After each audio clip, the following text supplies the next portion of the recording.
கடகம் ராசிக்காரர்களே, உங்க வாழ்க்கைய கண்ட்ரோல் பண்ற முக்கியமான கிரகம் சந்திரன். இந்த சந்திரன் என்ன பண்ணுது தெரியுமா? உங்க மனசு எப்படி ஃபீல் பண்ணணும், எப்போ காமா இருக்கணும், எப்போ ஹெவியா ஆகணும், அதெல்லாம் இதுதான் டிசைட் பண்ணுது. அதனாலதான் நீங்க மற்ற ராசிகள மாதிரி இல்ல. நீங்க ஃபீல் பண்றது ரொம்ப ஆழமா இருக்கும். கடந்த சில மாதங்களா சந்திரன் உங்களுக்கு ஸ்ட்ராங் சப்போர்ட் கொடுக்கல. அதனால நீங்க ஒரு நாள் சரியா இருந்தா மறுநாள் ஏன் தெரியாம மனசு டவுன் ஆயிருக்கும். சின்ன விஷயத்துக்கும் மனம் பாதிக்குது. யாராவது பேசின வார்த்தை நீங்க பல நாள் நினைச்சுக்கிட்டு இருப்பீங்க.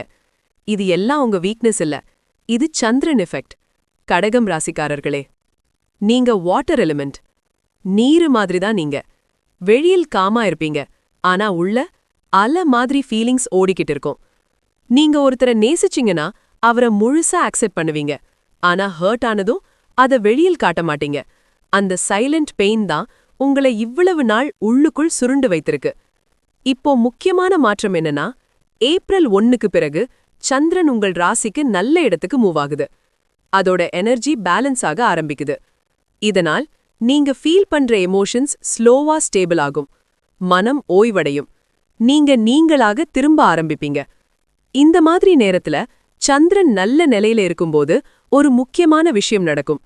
உங்க வாழ்க்கைக்குள் ஒரு நபர் நுழைவு. இந்த நபர் சாதாரணமா இல்ல, உங்க மனநிலைக்கு மேட்ச் ஆகிறவர், உங்க ஃபீலிங்ஸ் புரிஞ்சுக்கிறவர், உங்கள ஜட்ஜ் பண்ணாதவர், நீங்க பேசாம இருந்தாலும் நீங்க ஓகே இல்லைன்னு ஃபீல் பண்ணக்கூடியவர். சில நேரங்களில் இந்த மாதிரி சந்திப்புகள் ரேண்டமா வராது. அது ஒரு கார்மிக் கனெக்ஷன் மாதிரி இருக்கும். நீங்க இவ்வளவு நாள் அனுபவிச்ச பெயின், அதுக்கு பிறகு வர்ற இந்த நபர் உங்களை ஹீல் பண்ண வர்றவர். இந்த சந்திப்புக்கு பிறகு நீங்க முன்னாடி மாதிரி இருக்க மாட்டீங்க.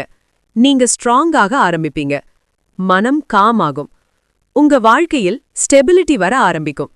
நீங்க ஃபைனலி நான் சேஃபா இருக்கேன்னு ஃபீல் பண்ணுவீங்க.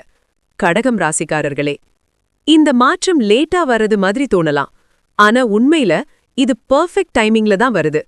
நீங்க இவ்வளவு நாள் அனுபவிச்ச அந்த கஷ்டம், அந்த லோன்லினஸ், இதெல்லாம் உங்களை தயார் பண்ணத்தான். இப்போ வரப்போகும் இந்த நபர் உங்களை கம்ப்ளீட் பண்ண வர்றவர். அதனால இந்த முறை பயப்படாம உங்க மனச மூடிக்காம இந்த கனெக்ஷனை அக்செப்ட் பண்ணுங்க. ஏன்னா தாமதமா வந்தாலும் இந்த முறை வர்றது உங்களுக்கு சரியானதுதான்.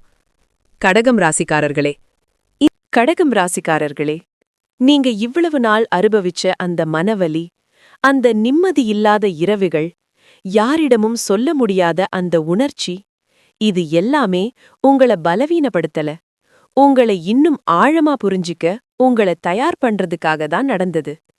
ஏன்னா சந்திரன் உங்க மனசை இவ்வளவு நாள் சோதிச்சது ஒரு காரணத்துக்காக. இப்போ அந்த சோதனை முடிஞ்சு ஒரு புதிய ஃபேஸ் ஆரம்பமாக போகுது. இந்த ஃபேஸ்ல நீங்க பழைய கடகம் இல்ல, நீங்க உங்கள புரிஞ்சுக்கிட்ட கடகம். நீங்க ஹர்ட் ஆனாலும் இப்போ ஸ்ட்ராங்கா நிற்கிற கடகம். அதனாலதான் இப்ப வரப்போகும் அந்த நபர் உங்கள உடைக்க வர்றவர் இல்ல, உங்கள சேர்த்து பிடிக்க வர்றவர். நீங்க இவ்வளவு நாள் ஃபீல் பண்ணிய அந்த லோன்லினஸ் அத புரிஞ்சிக்க வர்றவர். நீங்க சொல்லாம இருந்த கதை அதை கேட்க வர்றவர். அதுதான் இந்த கனெக்ஷன். அதனால இந்த முறை பயப்படாம, இது கூட போயிடுமோன்னு நினைக்காம உங்க மனச கொஞ்சம் திறந்து வையுங்கள். ஏன்னா சந்திரன் பேலன்ஸ் ஆகிற இந்த நேரத்துல உங்க வாழ்க்கைக்குள் வர்ற இந்த மாற்றம் ஒரு சாதாரண சேஞ்ச் இல்ல, இது உங்க வாழ்க்கையின் திசை மாற்றம். இது உங்க மனசுக்கு கிடைக்கிற அமைதி, இது உங்க ஆன்மாவுக்கு கிடைக்கிற ஓய்வு. அதனால இந்த முறை தாமதமா வந்தாலும் இந்த முறை வர்றது உங்களை விட்டு போகாது. இது உங்களுக்கானதே.